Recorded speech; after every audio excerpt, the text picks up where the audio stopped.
En los 8 comentarios precedentes hemos expuesto la prueba de familia que posibilita de manera infalible al Virya occidental establecer cuándo puede recurrir sin peligro a las técnicas sexuales del tantrismo. Ya adelantamos cuándo no se debe hacerlo, cuando existen relaciones externas con los parientes de sangre. Pero alguien puede preguntar, ¿qué tienen que ver las relaciones afectivas entre los parientes con las prácticas sexuales que efectuaremos con nuestra pareja? Quien esto preguntase seguramente olvida que el objetivo exotérico de toda yoga y también del tantra es despertar a Kundalini y que Kundalini, como logos, tiene el poder de recrear los cuerpos del Virya. Solo puede asignar a la mutación aquel que, como Wilde-Jagger, está dispuesto a todo y nada le ata a la obra del demiurgo. Pero si existen relaciones externas con los parientes, ello significa que el Virya está atado kármicamente y desempeña un papel en el drama de la vida. Y lo que es peor, su cuerpo solo constituye una parte del arquetipo familiar y nadie puede inmortalizar una parte del microcosmos. Cuando Kundalini despierta, su verbo va describiendo el arquetipo familiar y fijando sus partes.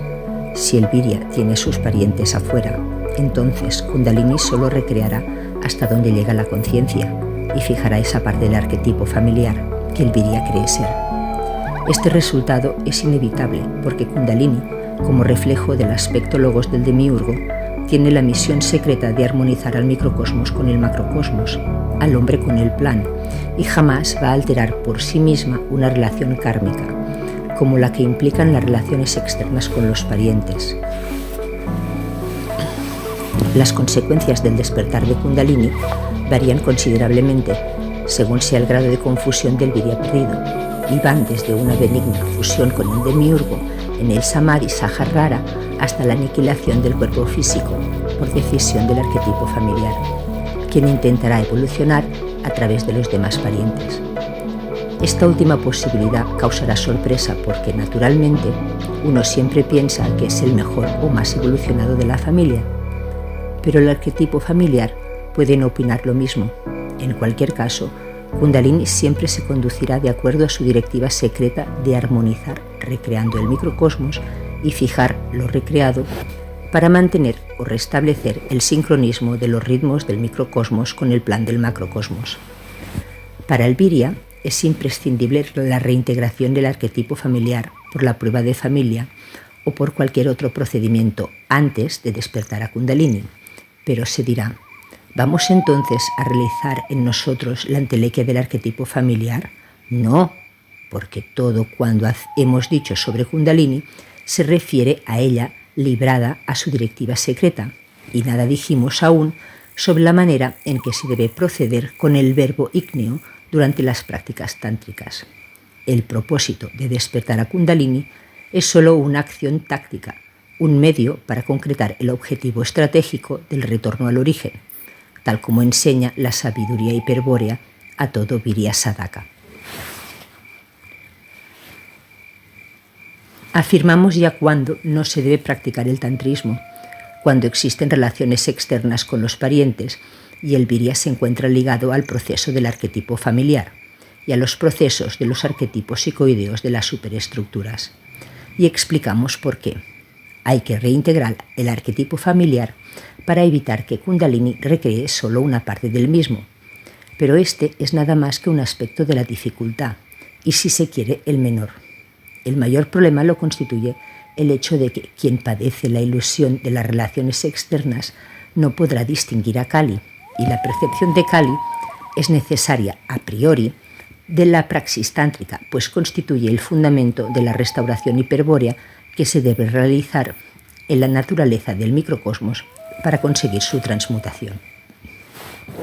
La sabiduría hiperbórea enseña, por otra parte, que Kali solo ama quien está completo y sea uno en sí mismo. Pronto veremos la importancia de esta afirmación.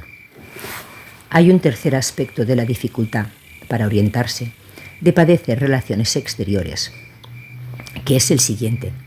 El Virya que ama u odia a sus parientes está propenso a amar con el corazón a la mujer de carne, es decir, a contribuir al proceso del arquetipo Dama.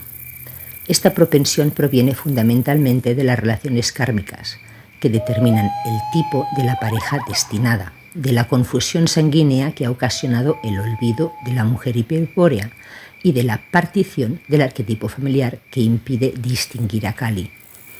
Hasta aquí hemos revisado con cierta profundidad cuándo no se debe practicar el tantrismo. Veamos ahora cuándo es posible hacerlo. Y también, pregunta que estaba pendiente, ¿para qué? Supongamos que el Virya Mengano ha conseguido reintegrar en sí al arquetipo familiar, eliminando por identificación recíproca a las relaciones externas, es decir, a los afectos ilusorios que mantenían a los parientes afuera. Ha hecho esto, pero aún no ha remontado inversamente la corriente de la sangre pura para llegar hasta el gran antepasado. Sabe que debe hacerlo rápidamente, pues al estar completo, el arquetipo familiar acelerará su proceso evolutivo para concretar su entelequia. Estar completo significa haber desatado las ligaduras kármicas, situación que el arquetipo familiar solo va a permitir si puede continuar evolucionando, pues en caso contrario recurrirá a los devas de la muerte para deshacerse del descontrolado Virya. Mengano conoce este riesgo, pero ha elegido la vía tántrica de la mano izquierda para marchar hacia el origen, y por eso se dispone a cumplir el ritual de los 5 desafíos. Mengano es un Virya occidental. Su modo de proceder está inspirado en la sabiduría hiperbórea.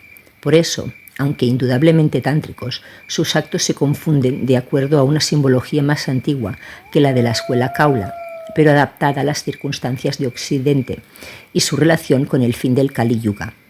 Hay un concepto de la sabiduría hiperbórea que luego desarrollaremos con profundidad, pero que conviene citar ahora, pues justifica este aparente apartamiento de la ortodoxia tántrica y explica también las dificultades que tienen los viryas de Occidente para profesar las filosofías orientales.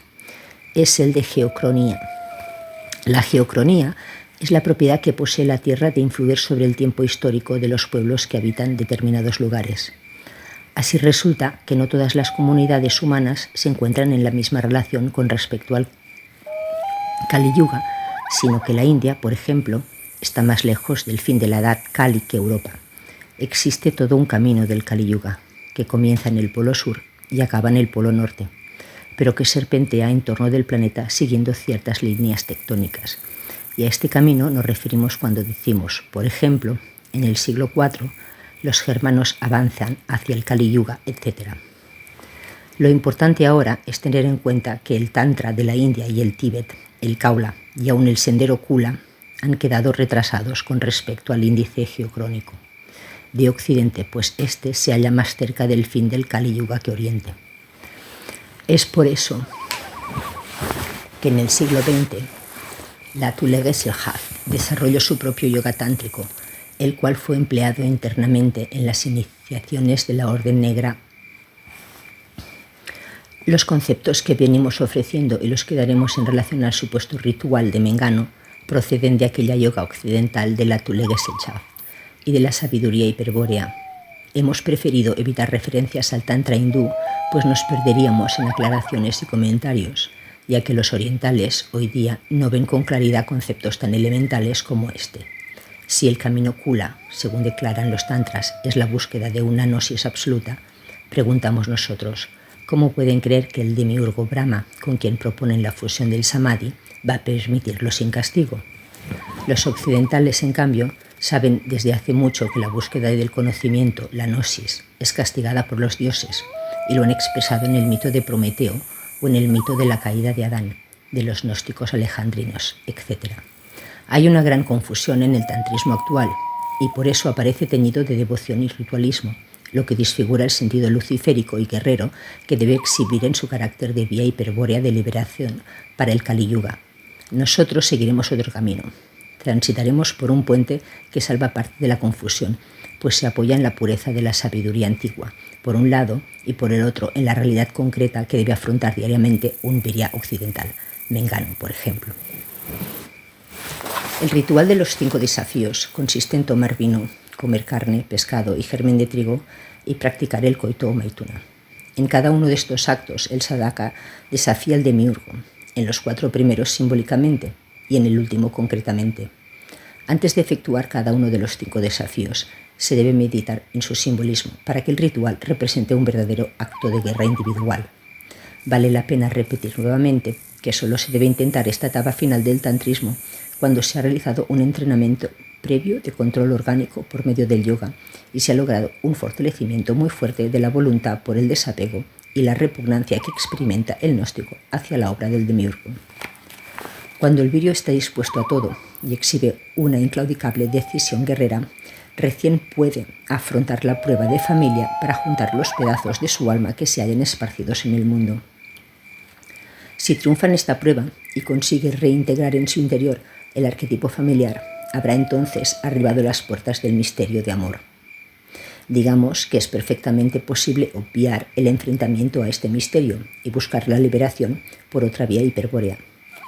Pero si el virya posee un valor absoluto y se siente capaz de reencontrarse consigo mismo, quizás se atreva, como Mengano, a practicar el ritual de los 5 desafíos, porque este ritual tiene el objetivo de transmutar el cuerpo del sadaka luego de haber completado la reintegración iniciada en la prueba de familia, incorporando al microcosmos los símbolos de la traición primordial. El sentido del ritual es, entonces, incorporar el símbolo que representa cada desafío. Por eso es que se recomienda la más profunda concentración al practicarlo y, por sobre todas las cosas, no experimentar deseos o goces sensuales durante su ejecución. El vino es el símbolo de la sangre pura y el recuerdo hiperbóreo del origen, arrojada al mundo por la traición primigenia de los Siddhas. Por ella, Lucifer, el Cristo de la Atlántida, consuma el sacrificio del descenso infernal, pero su sacrificio fue parodiado por Jesús Cristo, quien dio al vino el significado de sangre plebeya, de pasú, a la que hay que transmutar afuera para transformarla en sangre de Jesús Cristo, o sea, en sangre judía. El primer desafío es, pues, beber el vino, o sea, incorporar la sangre pura que fue derramada en el mundo para transmutarla adentro, en el microcosmos, restaurando el sentido del sacrificio luciférico. La carne de animal alude al mayor misterio que existe, después del misterio de amor. Sin embargo, la sabiduría hiperbórea aconseja al virya no indagar en ese misterio hasta no haber conseguido la liberación de transmutarse en siddha, para no añadir más horror al horror de estar encadenado a la materia. Dicho misterio puede resumirse así: tal como los espíritus hiperbóreos fueron encadenados a la evolución del pasú hace millones de años, muchísimo tiempo más atrás, en periodos que se miden en manvantaras y kalpas, otras cepas de espíritus inmortales fueron encadenados a la materia. Nadie sabe de dónde procedían, si fueron creados por el incognoscible o si cayeron desde un orden inimaginable. Lo cierto es que también ellos son prisioneros del demiurgo el Uno, quien los ha encadenado a evoluciones infinitamente más primitivas que las que deben padecer los hiperbóreos de la Tierra. Así como a los hiperbóreos se los emplea para producir cultura, según se explicó en otra parte, a aquellos espíritus se los utiliza para producir vida, animal y vegetal, aunque también suelen ser proyectados al reino mineral. Y así como a los hiperbóreos se los ligó a la evolución del pasú para que, de la puja entre espíritu hiperbóreo y alma pasú, surja la cultura, así también se ligó a aquellas cepas de espíritus cautivos con las entidades de la evolución de Vika, para obtener la emergencia de un nuevo soporte de las formas materiales, la vida. Cuando decimos que aquellos espíritus están ligados a la vida, solo queremos decir eso, la vida, el hecho de vivir, y no debe creerse que las almas grupales vinculadas a las evoluciones superiores de los reinos vegetal y animal son expresión de los espíritus cautivos. Tales almas grupales, como su nombre lo indica, pertenecen a la evolución dévica, elementales o devas, y son en todo semejante al alma del pasú. En ninguna otra parte fuera del ámbito humano podrá comprobarse el carácter gramático de la vida como en el reino animal. en su estupidez insuperable, en la determinación de sus instintos, en el horror de la lucha por sobrevivir que los lleva a devorarse unos a otros, en la fatalidad de su muerte, etc. Sin dudas, es en el animal donde mejor está descrita la infamia del demiurgo. El hombre, para soportar esa visión de espanto, que es la vida en el mundo, creó un velo cultural llamado poesía, que, por ejemplo, allí donde alienta una vida miserable que come y defeca constantemente, hace ver una bella ave cantora. La poesía enmascara el horror de la vida, y por eso ella es la mayor enemiga de la gnosis. Esta afirmación podrá doler, pero es rigurosamente cierta, pues mucha de la locura con que suelen concluir los éxtasis gnósticos provienen de una insuficiente preparación para resistir las visiones horrorosas a que se reduce la obra del demiurgo cuando la gnosis descorre el velo poético y disipa la ilusión de la belleza estética, que es pura creación cultural. Quien no posea una visión gnóstica de la vida no podrá comprender el misterio de la muerte. Y atención, quien no comprenda previamente el misterio de la muerte no podrá acceder a la inmortalidad. Este es el conocimiento sobre el que hay que meditar antes de plantear el desafío de comer la carne animal. El sentido del desafío es el siguiente. En la carne está presente el misterio de la vida y de la muerte. Hay que comprender esto. Y la muerte concreta. Y al comer la carne se incorpora el símbolo de la muerte al microcosmos y se prepara el cuerpo para la inmortalidad. La inmortalidad implica la resurrección interior del animal sacrificado afuera. Y cuando el símbolo de la muerte ha sido neutralizado por el mantra de la vida, el cuerpo del Virya, de materia corruptible, se transmuta en Braya, la materia incorruptible.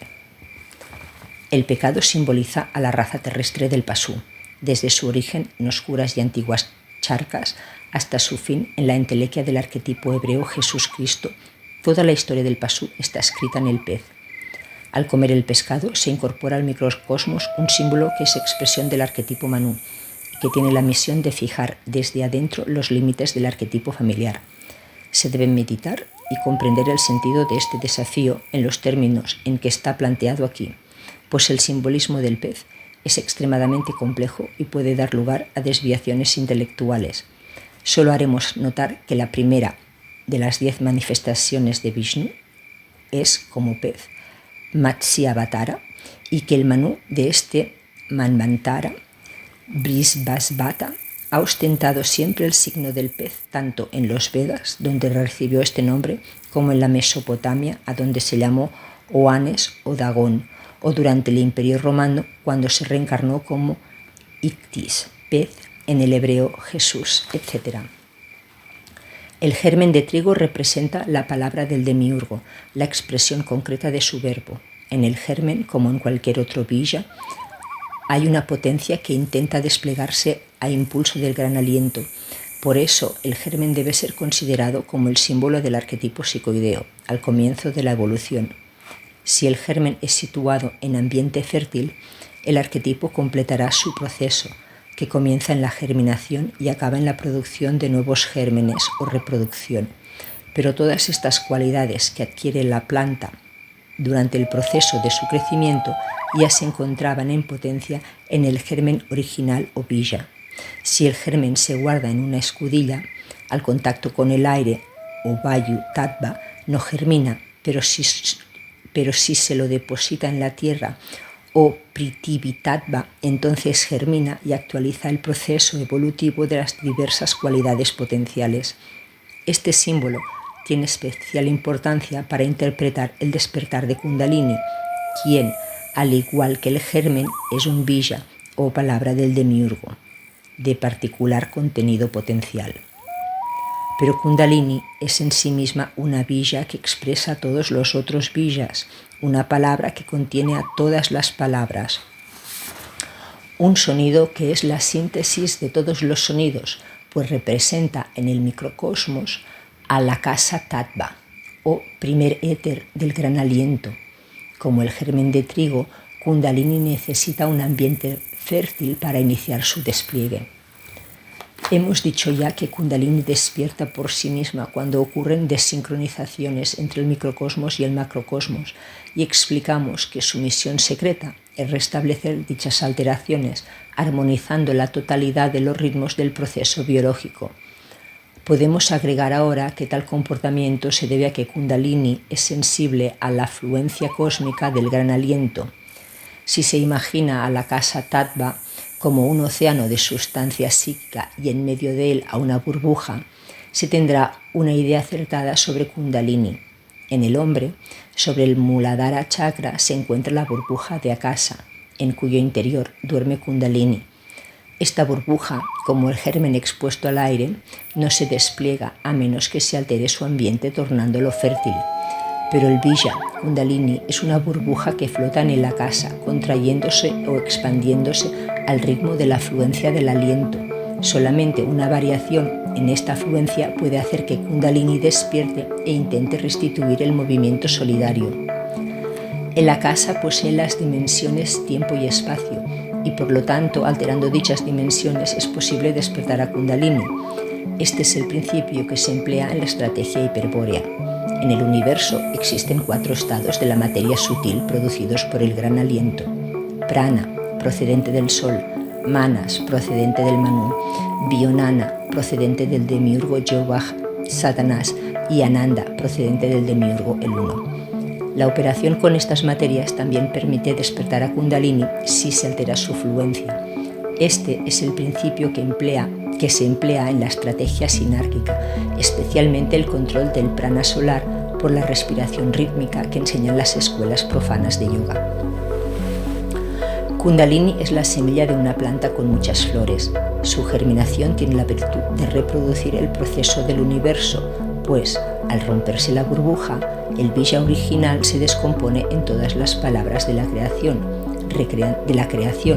recreando así en el microcosmos el orden del macrocosmos. Pero esta semilla está oculta en el hombre, quien desconoce también el contenido de su potencia, la entelequia de sus arquetipos. Por eso, al conocer el germen, el sadhaka incorpora este símbolo al microcosmos, debidamente conciencializado, y plantea el desafío de determinar por su voluntad la germinación y los frutos de la planta. Puede no comprenderse esto, pues se dirá: es aceptable que eligiendo el momento de dar un ambiente fértil se pueda determinar la germinación, pero ¿cómo pueden determinarse los frutos si ellos están contenidos potencialmente en el germen? Si tal es la duda, piénsese que un zapallo que crezca dentro de una horma cúbica no será esférico, sino cúbico, pues la forma determina al ser. Cuando Kundalini despierta por sí misma o por una llamada sinárquica, recrea la forma del arquetipo familiar, y esos son sus frutos. En el desafío que estamos considerando se obliga a Kundalini a despertar, germinar dentro de una horma que determina su forma. Esa horma es la imagen del gran antepasado hiperbóreo, con cuya forma será recreado el microcosmos.